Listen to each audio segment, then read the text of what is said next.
You're listening to the Real Estate Runway Podcast, powered by Quattrro Capital, where we are all about alternative business and investment strategies to help you amplify life and maximize wealth. Here's your host, the recovering engineer turned multifamily investor, Chad Sutton.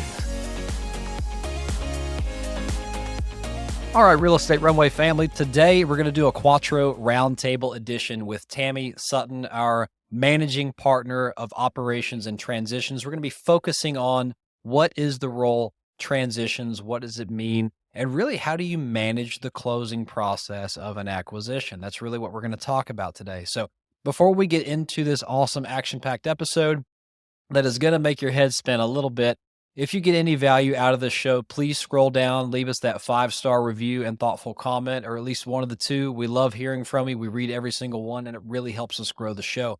If you want to apply to be on the show, visit us at thequattroway.com/podcast. And if you want to follow us on social media via our parent company, Quattro Capital, please see us at Team Quattro Capital, one word, no special characters, on LinkedIn, Facebook, Instagram, or just visit us at thequattroway.com. And if you'd like to reach out to us, we always love to hear from you. We love the episode feedback and also the episode recommendations that we get. This is one of them, by the way. Please email us at podcast@thequattroway.com, and our awesome podcast manager, Kyle, will make sure that topic gets where it needs to go. So without further ado, let's get right into the show. Here we go. Welcome to another episode of the Real Estate Runway Podcast. I'm your host, Chad Sutton. We're powered by Quattro Capital here on this show. And speaking of that, we're running a Quattro Roundtable session today, joined today with our managing partner of transitions and operations. You have no idea how many times I messed up that title in the bloopers, so we're going to leave it there. Tammy, welcome to the show. How are you?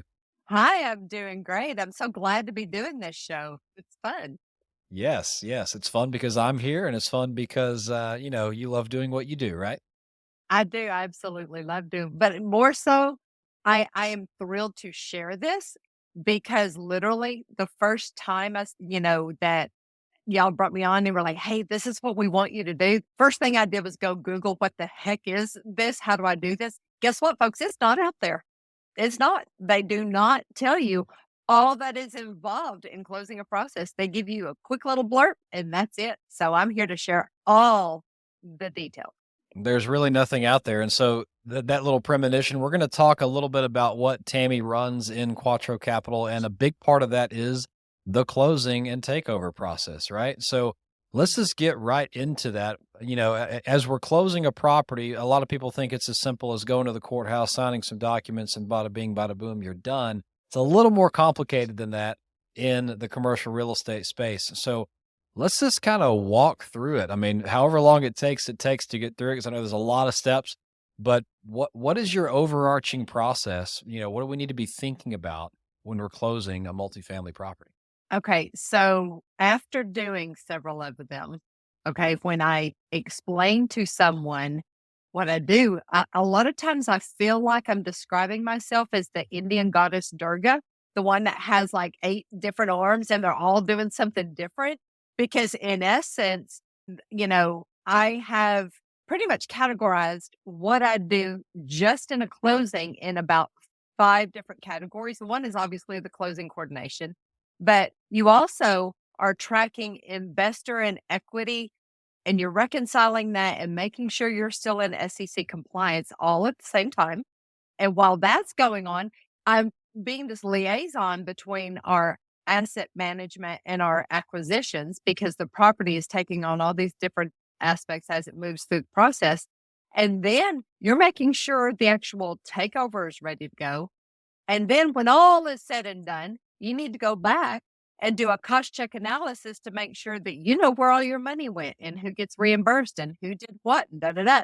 So yeah, a lot of times I just sit there and I get tired when I think about it, because it's literally all happening during the same time period. And you've got to have your eyes on all of it. So yeah, my super cool creative new title really does reflect my responsibilities as the property moves through the phases. Yeah. So why the name transitions? I mean, operations is a different part of what you do, but let's talk about the name transitions and why that kind of describes the process. Well, because in essence, when we get a deal, when we get a property, we like it, and we put an LOI out there, and you're building the business plan, and you're doing all the underwriting and the due diligence, it's a deal at that point.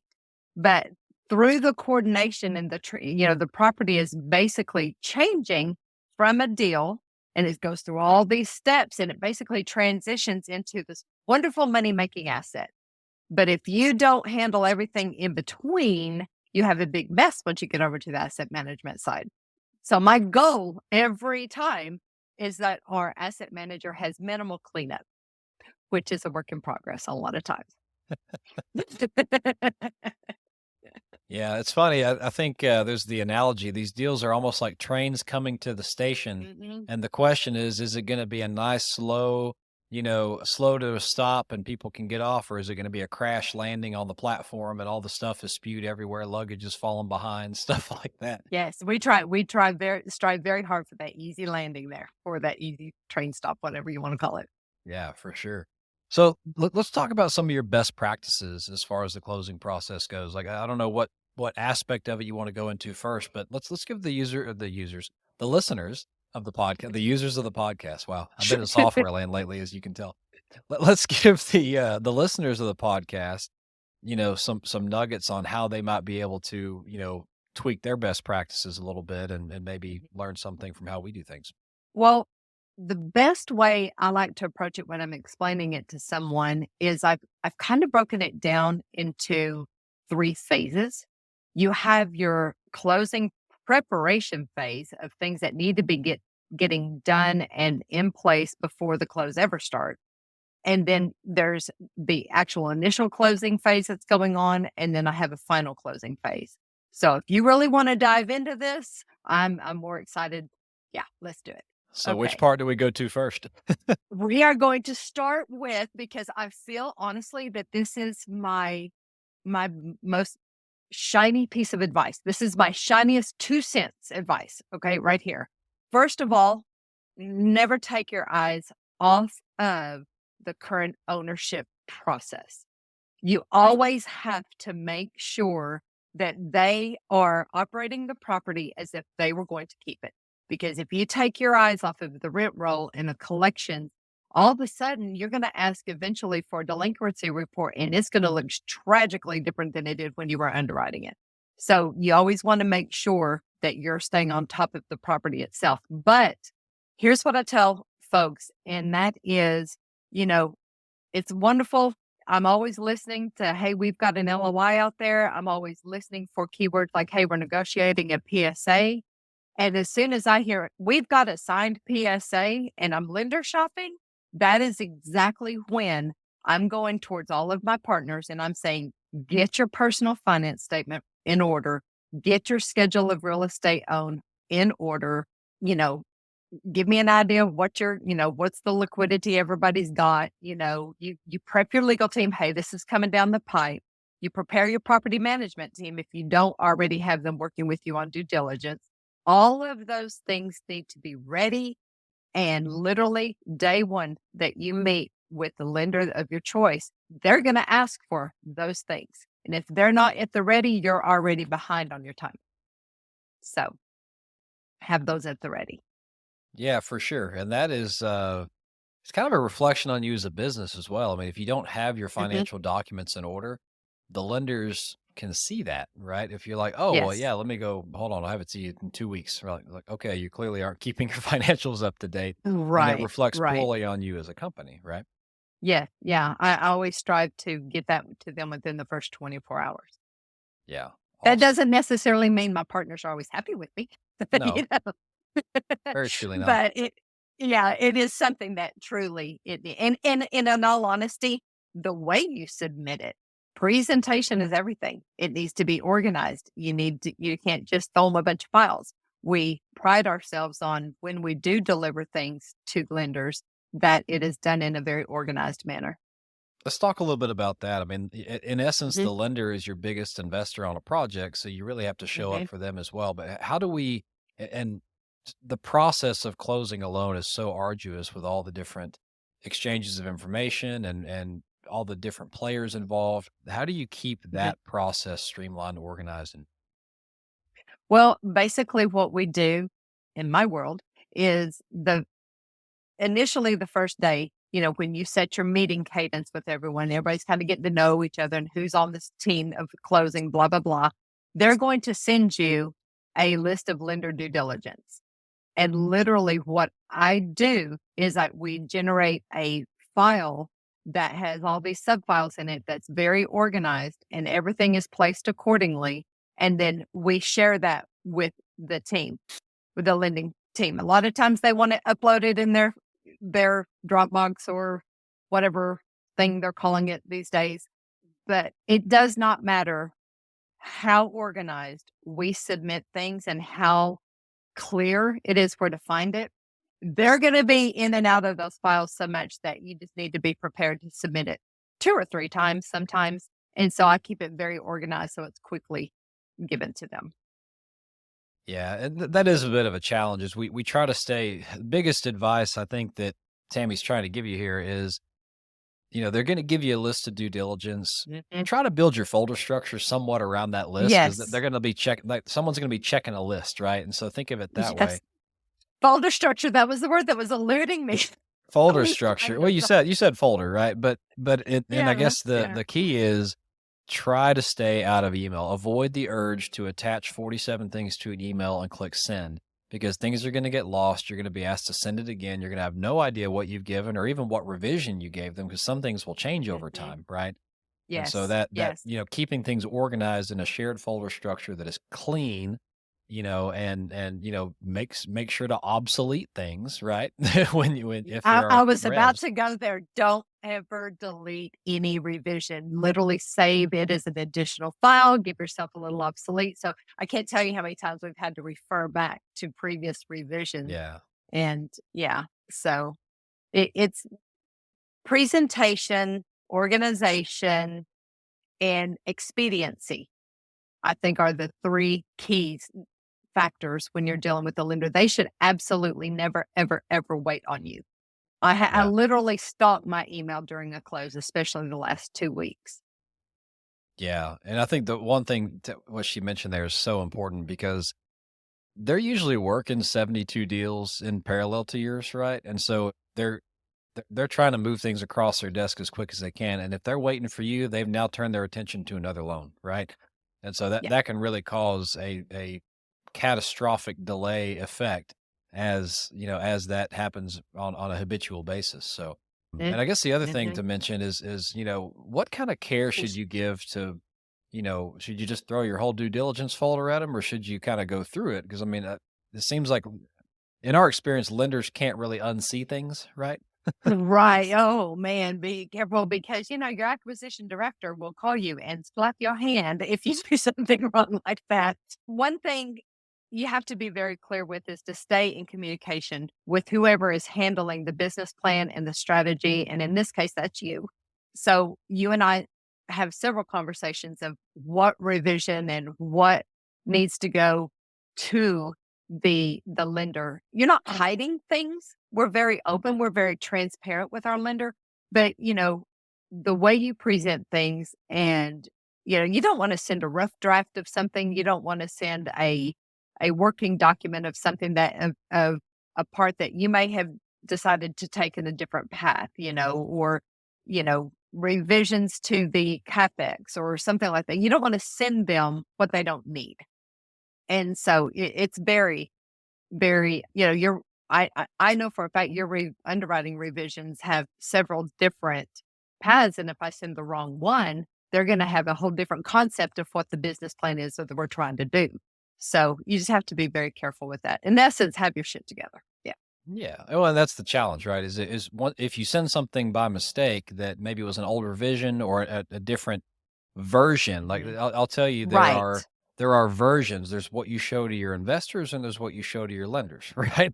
As an example, Absolutely. and they're two different Yeah. stories, right? So if you show the wrong one to the wrong player, that can be problematic. Whereas what you showed to a lender may be a little more aggressive than you showed to an investor.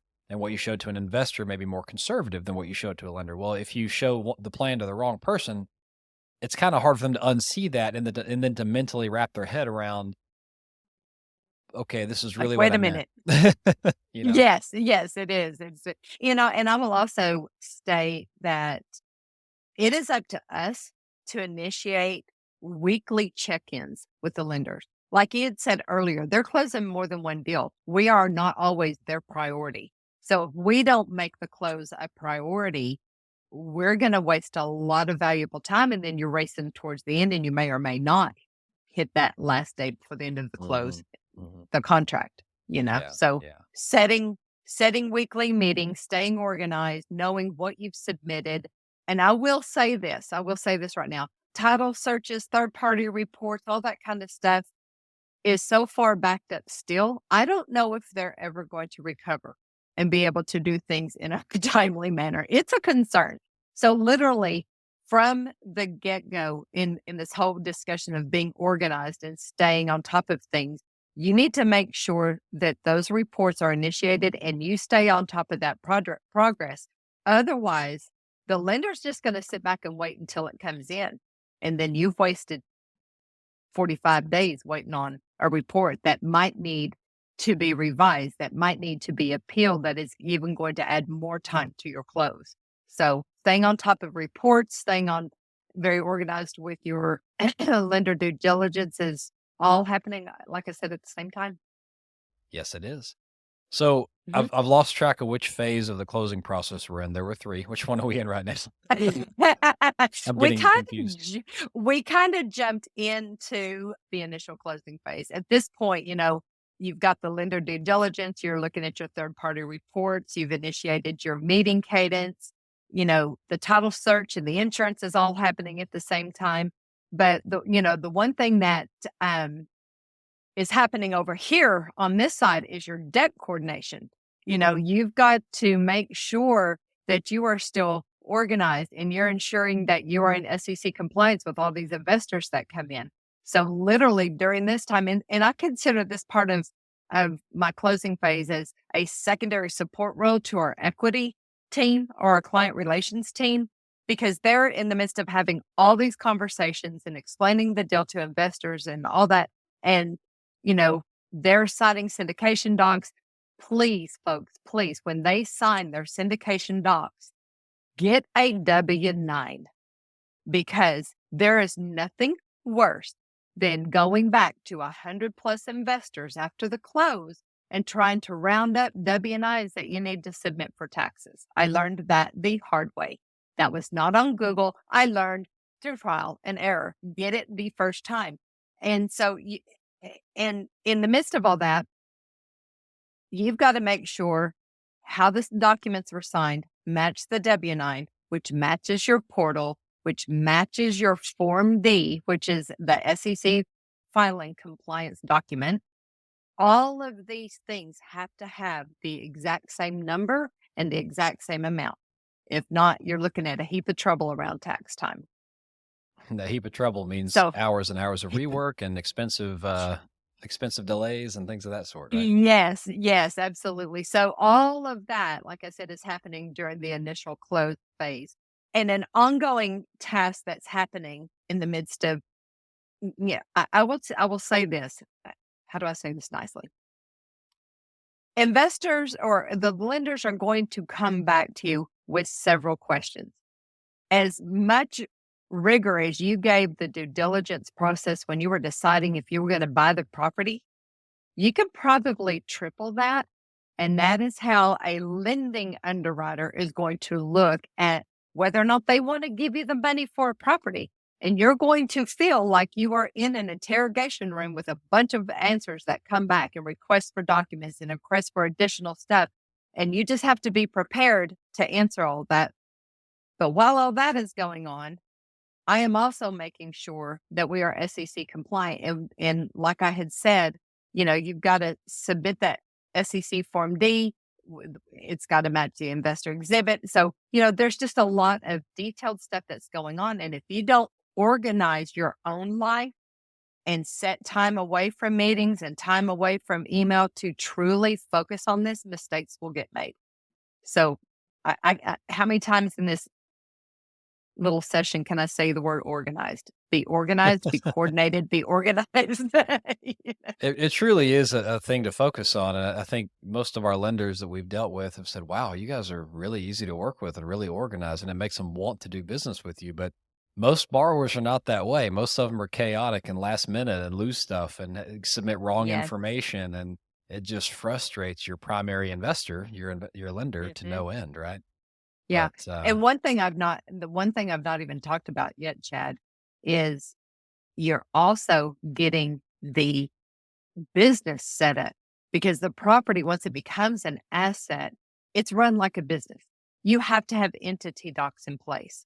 You have to have organizational charts. You have to have bank accounts set up. You have to be able to explain to your property manager what the business plan is going to be. What's it going to look like? What's the cadence of the business plan? This last one, we were ready to, hit the ground running with that property. Sometimes you may want to not start things in for 6 weeks or whatnot, but all of that before it is handed over to the asset management needs to be in place and ready to go in the day you get the keys. So that's another aspect yeah, of it that's happening. you're kind of getting into the takeover now, right? Which is probably worth a quick Yeah, discussion, you think? No? that's not takeover, dude. That's not takeover. Oh, That is still in the closing coordination. it's All been that so stuff long is since on. I've closed a property. I think I'm kind of getting my head swimming here at everything you're doing these days. I'm It's wild. not, I didn't try to correct you, but yeah, no. If you wait to take over to get that stuff in place, you're behind. It's got to be happening up here. Yeah, and that's really wise to say that, because I know Yeah. that's also a complaint of a lot of the management teams is you get a property, you're ready to go, and it's like, okay, I've got the keys to the car, I'm sitting in the driver's seat. Now what do I do? I don't know what road If to you forget take. I to put don't know. gas in the car, you're not going anywhere. Yeah, Yeah. yeah, Yeah. exactly. So and all that has to be set up and ready to go. But then there is the final closing phase. And that is where you're gathering up your final offering documents. You're you're doing a final loan review. Please make sure that they are accurately reflecting the owners and the guarantors and all that kind of stuff, because, you're going to scramble the last 2 weeks of close. Very, very much resembles a stampede or a herd of cats that you're trying to, or wet chickens, whatever it is that you're trying to gather up. It is going to be chaotic. Okay. So I've gotten real good. The fact that, there are times where we have, several guarantors on a loan. If I'm waiting till the, 72 hours before close to get those documents, we're not going to make the close date, because we're all over the country and they still want original wet signatures. So yeah, you've got to be getting all this in place. I bet another little 2-cent shiny piece of advice is start requesting signature pages about 10 days to 2 weeks out from the close. But then be prepared. They're going to send those to you, but be prepared. They're going to come back and say, oh, we also need this signed. And oh, we also need this signed. But it's always easier to have the guarantor signatures out of the way and in their hands. And then it's left to me running back to FedEx 3 or 4 times to send things off. It's better to have one person doing that Yeah. than a whole bunch. And you want your warranty deed set up. Another piece of advice would be, make sure when you initiate the warranty deed and all the conveyance documents that the attorney has to do, where they are going to send notifications, make sure you have the correct address on there, because a lot of times they'll send it directly to the property. And unless you're living at that property, you're never going to know what's coming in the mail. So you need to make sure correct addresses and all that, tiny little details along the way that need to be handled. Holy smokes, my head is spinning on all the things that go into a closing process these days. So there was a time when I actually helped with the closing, and I don't do this anymore. As you can tell, I'm not near organized enough. So Yeah. incredible, And incredible. when you're about 2 weeks ready to close, that's when you really start initiating those takeover tasks that you were talking about earlier. Yeah. And that's when you need to make sure, and oh, thank goodness, our wonderful property management company, Vestinia Property Management Company, there's a plug. They are absolutely wonderful with helping with this process. Basically, I'm lucky enough, I just watch emails and answer something every once in a while. But, early on when we were first starting out, we had to make sure we had the utilities ready to turn over. We had can't say that word, assumable contracts all ready to go, prorations of the rent roll, what am I trying to say, Chad? Final accounting pages and all that kind of stuff needs to be handed over. You got to decide how the tenants are going to be made aware of the sale. All of those things kind of need to be happening while you're trying to review loan docs and all that other good stuff. So there's a lot that goes on before you just hand over the keys, or they hand Yes. over the keys to you. Let's put it that way. Yes. The ceremonial handing over of the keys, you want it to be a handing over and not a dropping of the keys. So that is Yes, figuratively yes, speaking. yes. Yeah. One thing, I used to think, and wow, because I really made aware, I used to think once the close was done, I could go to happy hour and go to sleep early.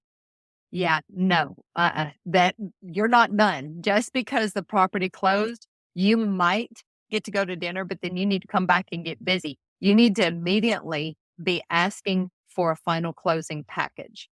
And in that, you want all the recordables, because I kid you not, within 24 to 48 hours, our property management company is asking me for a recorded warranty deed, because that is their key to unlock so many other things like the utilities and all that the contracts, all that.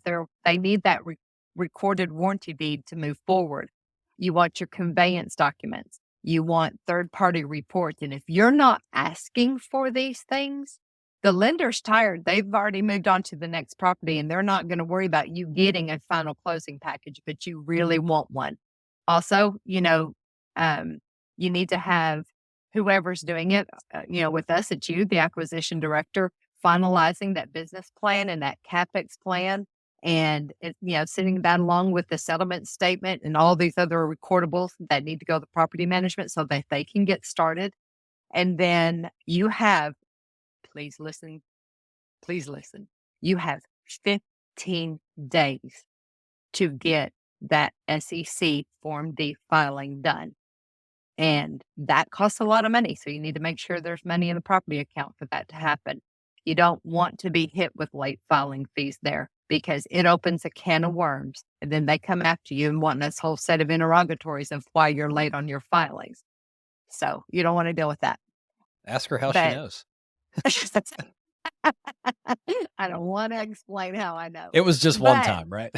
It was one time there was a name inadvertently left off. And the good news is we were already filed in that state. But, a lot of times you have investors come in post-close. You need to update that Form D and update that filing and everything else. So, and the investor exhibits need to be published along with the operating agreement. So like I said, there's a whole lot of things that take about 2 or 3 weeks at post-close before property is truly handed over to asset management.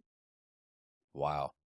Any final thoughts? I feel like we can go all day on this because there's so many things, but I was going to say, this was really high level. It was, we're just talking about what it is, but truly getting into the process and the procedure of it all, it would probably be about a 3-hour phone call, but I'm more than welcome to help anybody and talk to anybody through it, because it, as wonderful as y'all were through guiding me through all of that, there was still a lot learned just from trial and error.